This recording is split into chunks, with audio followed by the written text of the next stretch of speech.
আজকের পিঠাটাকে দেখে সাধারণ ভাপা পিঠা ভেবে ভুল করবেন না কিন্তু। আজকের পিঠাটা একটু ভিন্নধর্মী ও স্পেশাল। বাংলা চ্যানেলে হয়তো এই প্রথম দেখছেন এমন পিঠার রেসিপি। যারা পিঠা ভালোবাসেন আর রেসিপিতে নতুনত্ব খুঁজছেন, তাদের জন্য এই স্পেশাল আইটেম। পিঠার নরম ও মশলাদার স্বাদের সাথে গরুর মাংসের অনবদ্য মেলবন্ধন আপনাকে মুগ্ধ করবেই ইনশাল্লাহ। হ্যালো এভরিওয়ান, আমি সোনিয়া। আপনারা দেখছেন কুকিং উইথ সোনিয়া। আর আজকের রেসিপি গরুর মাংসের ভাপা পিঠা। গরুর মাংসের ভাপা পিঠা তৈরির জন্য আমাদের গরুর মাংস লাগবে 300 গ্রাম পরিমাণ। এই মাংসটাকে আমরা এভাবে কুচি করে নিচ্ছি। বাসায় যদি রান্না করা মাংস থাকে তা দিয়েও কিন্তু আপনারা রান্নাটা করতে পারবেন। সেক্ষেত্রে এই স্টেপটার দরকার হবে না। মাংসটাকে কুচি করে মশলা দিয়ে, রান্না করা মাংসটাই কুচি করে মশলা দিয়ে রান্না করে নিতে পারবেন আবার। আমি এখানে সামান্য পরিমাণ তেল নিয়ে নিয়েছি আর নিয়ে নিয়েছি পেঁয়াজ। মাংসের পরিমাণ যেহেতু কম, তাই তেলের পরিমাণ কিন্তু অতিরিক্ত বেশি দেওয়া যাবে না। আমি এখানে 3 টেবিল চামচ পরিমাণ তেল ব্যবহার করেছি। পেঁয়াজটাকে দিয়ে ভালোভাবে ভেজে নিচ্ছি। পেঁয়াজটা একটু ভাজা হয়ে গেলে এর মধ্যে লাল মরিচের গুঁড়া 2 চা চামচ, হলুদের গুঁড়া 1 চা চামচ, জিরার গুঁড়া 1 চা চামচ, গরম মসলার গুঁড়া 1 চা চামচ দিয়ে সামান্য পানি দিয়ে মশলাটাকে কষিয়ে নিব। এরপর দিয়ে দিচ্ছি আদার পেস্ট 1 টেবিল চামচ পরিমাণ, পেঁয়াজ এবং রসুন একসাথে পেস্ট করে নিয়েছি, সেখান থেকে 2 টেবিল চামচ পরিমাণ দিয়ে মশলাটাকে আরও ভালোভাবে কষিয়ে নিচ্ছি, যেন কোনো কাঁচা গন্ধ না থাকে। কিছুক্ষণ কষিয়ে নেওয়া হয়ে গেলে এর মধ্যে আমরা কিমা করে রাখা গরুর মাংসটাকে দিয়ে দিব। এই একই রেসিপিতে কিন্তু আপনারা খাসি অথবা মুরগির মাংসতেও রান্না করতে পারবেন, তবে গরুর মাংসের টেস্ট কিন্তু একেবারে ভিন্ন, এটা খেতে বেশি মজার হয়। মাংসটাকে ভালোভাবে কষিয়ে নিচ্ছি কিছুক্ষণ। এরপর এর মধ্যে আমরা কিছুটা পানি এড করে দিব। আমি এখানে টোটাল 1 কাপ পরিমাণ পানি দিয়ে মাংসটাকে সেদ্ধ করতে দিয়ে দিব। যেহেতু এই মাংসটা কুচি করে নেওয়া হয়েছে, তাই এটা সেদ্ধ হতে খুব বেশি সময় লাগবে না। লবণ দিয়ে দিলাম 1 চা চামচ আর ঢাকনা দিয়ে ঢেকে রান্না করছি ঝোলটা একেবারে শুকিয়ে আসা পর্যন্ত। রান্না করে রাখা মাংস হলে কিন্তু আপনাদের এই পানি দিয়ে আর সেদ্ধ করে নিতে হবে না। চাইলে কিন্তু এটা প্রেসার কুকারে দিয়েও ছোট টুকরা করে নিতে পারেন। ঝোলটাকে একেবারে শুকিয়ে ফেলছি। একদম ভাজা, ভাজা করে ফেলতে হবে। গায়ে যেন হালকা মসলা একটু লেগে থাকে। এই পর্যায়ে আমরা চুলা থেকে এটাকে নামিয়ে নিব। ৪ কাপ পরিমাণ চালের গুঁড়া এখানে নিয়ে নিলাম পিঠা তৈরির জন্য। ১ চা চামচ লবণ দিয়ে দিলাম। এটাকে ভালোভাবে মিশিয়ে নিয়ে হাতে সামান্য পরিমাণ পানি নিয়ে এই চালের গুঁড়াটাকে মাখিয়ে নিচ্ছি। অল্প, অল্প করে পানি আমি এখানে এড করব। একসাথে বেশি পানি দিব না। এটা কিন্তু কোনো রকম লিকুইড করা যাবে না।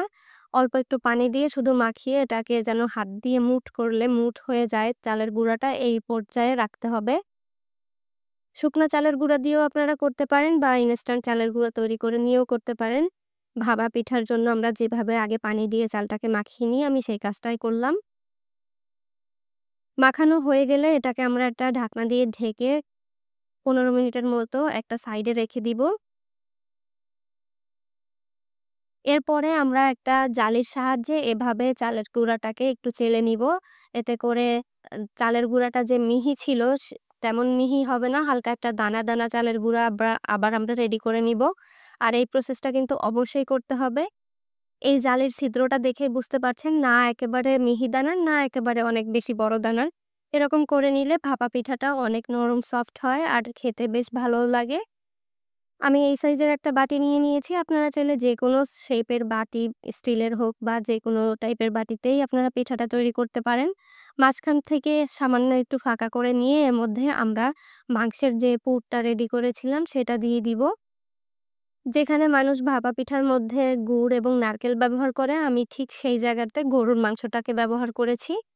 যারা ঝাল পিঠা খেতে পছন্দ করেন বা যারা মিষ্টি পিঠা খেতে পারছেন না অনেক কোনো কারণে, তারা কিন্তু আমার এই রেসিপিটা ফলো করে বাসায় তৈরি করে একবার খেয়ে দেখতে পারেন।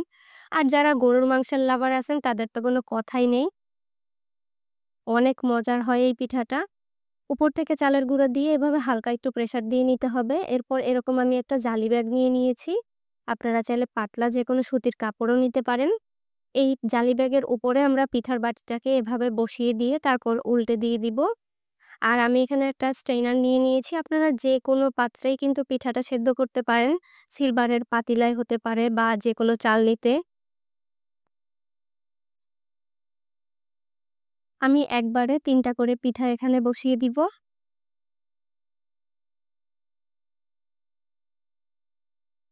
এই পর্যায়ে একটু আস্তে করে বাটিটা তুলতে হবে যেন পিঠাটা ভেঙে না যায়।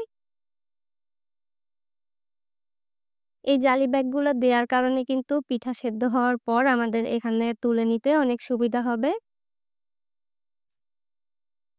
আমি অন্য একটা কড়াইয়ের মধ্যে পানি গরম দিয়ে দিয়েছি। এবার এর উপরে আমি আমাদের পিঠা সেদ্ধ করার স্ট্রেইনারটা দিয়ে দিব। সেম কাজটা কিন্তু আপনারা রাইস কুকারেও করতে পারেন। আমি কিন্তু রাইস কুকারের পাত্রটাই এখানে পিঠা সেদ্ধর জন্য ব্যবহার করছি। যেন কোনো পাশ থেকে ফাঁকা না থাকে সেটা খেয়াল করে দেখে তারপর ঢাকনা দিয়ে ঢেকে দিতে হবে। এরপর আমরা এভাবে স্টিম করব প্রায় ৩ থেকে ৪ মিনিটের মতো। ৩-৪ মিনিট পরে আমরা পিঠাটাকে চেক করব হয়েছে কিনা। পিঠার উপর থেকে হাত দিয়ে প্রেস করলে যদি দেখেন যে পিঠা ভাঙেনি বা হাতে কাঁচা আটার মতো কিছু লেগে থাকেনি তখন বুঝবেন পিঠাটা হয়ে গেছে। ভালোভাবে সেদ্ধ হয়ে গেলে পিঠাটা কিন্তু একটু স্পঞ্জি হয়ে যায়। আমাদের পিঠাটা এখন হয়ে গেছে। এখন আমি চুলা থেকে নামিয়ে নিচ্ছি। এই সেম প্রসেসে আমি বাকি পিঠাগুলোও তৈরি করে নিব। এভাবে একটু হাত দিয়ে জাস্ট চেক করে দেখতে হবে যে পিঠাটা ঠিকভাবে হয়েছে কিনা। ব্যাস রেডি হয়ে গেল আমাদের গরম, গরম ভাপা পিঠা গরুর মাংসের। আর এই গরুর মাংসের ভাপা পিঠাটা কিন্তু অবশ্যই গরম, গরম খেতে হবে। ঠান্ডা হলে কিন্তু এটার ভিতরের মাংসটা জমে যেতে পারে। খেতে ভালো লাগবে না।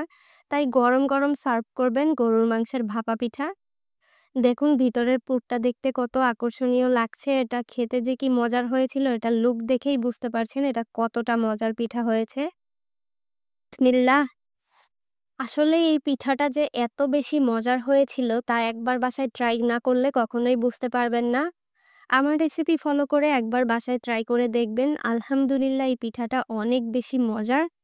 আমার এই রেসিপি যদি আপনাদের ভালো লেগে থাকে তাহলে প্লিজ আমার চ্যানেলটিকে সাবস্ক্রাইব করে আমার ভিডিওতে লাইক, কমেন্ট, শেয়ার করতে ভুলবেন না।